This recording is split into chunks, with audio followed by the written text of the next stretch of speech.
But let's begin today on a little bit of a preview for this busy week. And let's start with the earnings calendar. Tesla reports tonight after the bell. Nice of them to space it out. I believe, guys, it was in the third quarter earnings period, so that might have been in the fall of 2020, where there was one day on which I believe it was Facebook, Amazon, Apple, and Alphabet all reported at the same time. And Tesla may also have been on the same day. Very nice of Tesla to go today. Then we see Alphabet, Microsoft Tuesday, Facebook, Apple Wednesday, Amazon on Thursday. Congratulations to Comcast getting a little bit of a glow up here amid the major tech companies. But when we look at these businesses, and I know we'll discuss Tesla more in depth later in the show. So let's maybe talk about Facebook and Alphabet first of all, and about maybe some of the read through that we got from Snap's business, and maybe some of the state of the advertising business, Julie, and what that tells us about the overall economic cycle. This time last year,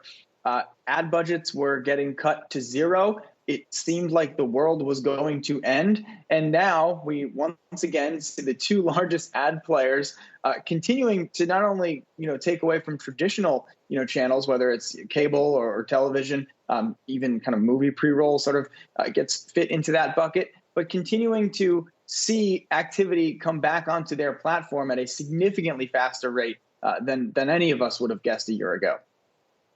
Yeah, and we saw some of that last quarter, and analysts are predicting that we're going to continue to see that this quarter. So when it comes to Alphabet, the overall sales estimate for the company is for it to get more than $51 billion in sales, which would be an increase of 25%. In the case of Facebook, it's predicted to see sales increase about 34% to nearly $24 billion. So that would all indicate pretty robust ad spending, right? But I think whether we're talking about Facebook or Apple or really any of these companies, Alphabet, any of these companies, you're going to see the discussion turn to whether we are near or at a peak, right? It's sort of similar to the discussion that we had last week about what's happening with economic data. And you're definitely going to see some of that come with the tech earnings as well, whether it comes to the sales numbers, whether it comes to the margins, and really whether growth is what we're talking about there as well.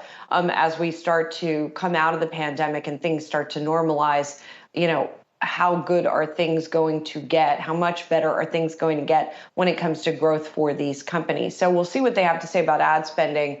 Certainly with the pace of consumer spending that we have seen, it wouldn't be surprising to see ad spending continue to track with that as well. So we'll see what these companies have to say, but there's nothing to indicate, certainly if you extrapolate from Snap and some of the other early indications, there's nothing to indicate a huge rocking of the boat when it comes to the trajectories that we have seen in terms of ad spending for these guys.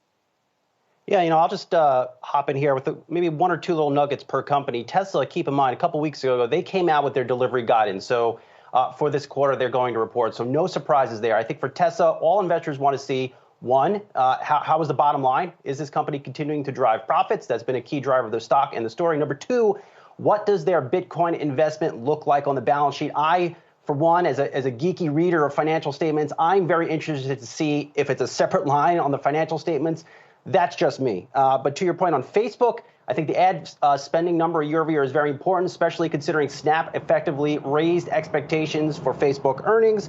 Apple locked in on China. We've seen a lot of companies come out here and report in the past few weeks that China is on fire right now in terms of growth. Did Apple see that? And then also, too, Amazon. You have to call it Amazon here. Stock's only up about 2.5% year to date. There is just a lot of fear on the street on how Amazon's retail business will do this year versus last year, because last year at this time, they had the whole world shopping on Amazon, even more so than they were because everything closed down. Can Amazon's retail business, that core business, can that business continue to show growth year over year? A very important thing to watch in this report. Sozzi putting us all to shame. One or two things on each company.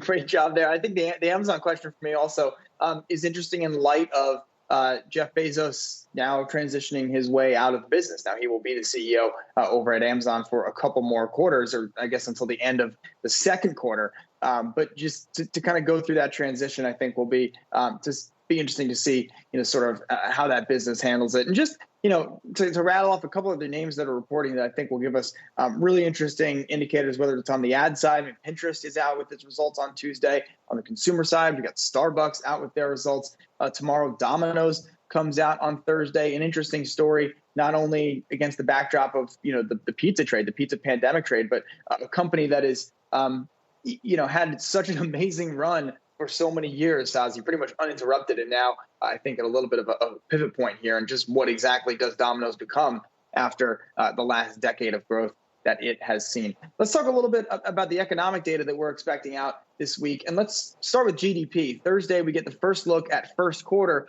GDP. Expectations are for a 6.5% increase in gross domestic product at an annualized pace. We can break that down in a Yahoo U with Brian Chung later. But Julie, Atlanta Fed's GDP Now tracker, which, as we both know, has some issues. Some people like it, some people don't like it.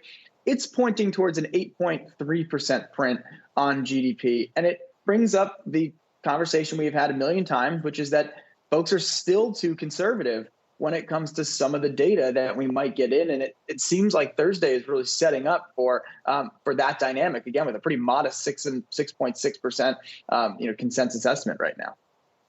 Yeah, and we also got durable goods orders this morning that came in ahead of estimates. So that might sort of contribute to the more sanguine view when it comes to GDP. But again, it comes to sort of, okay, this is the big acceleration. What does then the deceleration look like on the downslope? And I think that there's going to be increasing attention paid to that. The other discussion that's going to come along with this GDP print, maybe running hotter than people anticipate, is what does the Fed do, right? And the Fed, of course, also meets this week. It's expected to do nothing. We know this.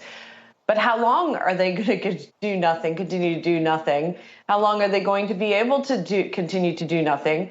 I think if you ask members within the Fed, and Jay Powell included, they would say through the end of the year, through the end of next year. But will the market perception change around that? And what will we see happen in the bond market is going to be a pretty key question as we head throughout this week and as we head into that Fed meeting, as well as we're digesting all of this economic data. Yeah, it's going to be fascinating to watch the market's reaction to this GDP. And I'm looking at some of the estimates here on the street, the high estimates. Our friend Michelle Meyer over at Bank of America Merrill Lynch, her GDP estimate for the first quarter is 7%. Jefferies, 9.6%. And then Morgan Stanley, the street high at 9.9%. So even if we do get a beat on the headline, there are a lot of folks on the street that have positioned for a real explosion in first quarter growth. So it'll be very interesting to see if stocks sell off if it misses some of those whisper estimates. Also worth noting here, Myles, I'm sure you could appreciate this one. Our friend Greg Dacko over at Oxford Economics, he's at 12.2 GDP growth for the second quarter, the highest estimate on the street. Yeah, and I don't think Greg's going to be out there alone for too much longer, given some of the data we've seen. Sozzi, we also get Jay Powell on Wednesday. Should Brian Chung be asking him about corporate taxes? Probably capital gains, corporate taxes. I know we've been getting a lot of data. I just wrote a story on Yahoo Finance about looking how stocks. Now, Julie, sit back for this one. Get ready for this. How stocks tend to do pretty well in periods when capital gains taxes are increased. But I think Brian Chung, he needs to put Jay Powell in the hot seat. He needs to get it done. You don't say, Brian. Just reporting what I have here, Julie. That story's on Yahoo Finance. Just want to let the people know I've been chatting with Sam Rowe. Tomorrow's morning brief is going to take on the issue of higher corporate taxes and how stocks perform during those times, which we'll talk about later in this show. And then we can also talk about tomorrow at 10 a.m. because that is our favorite thing to discuss here on Yahoo Finance.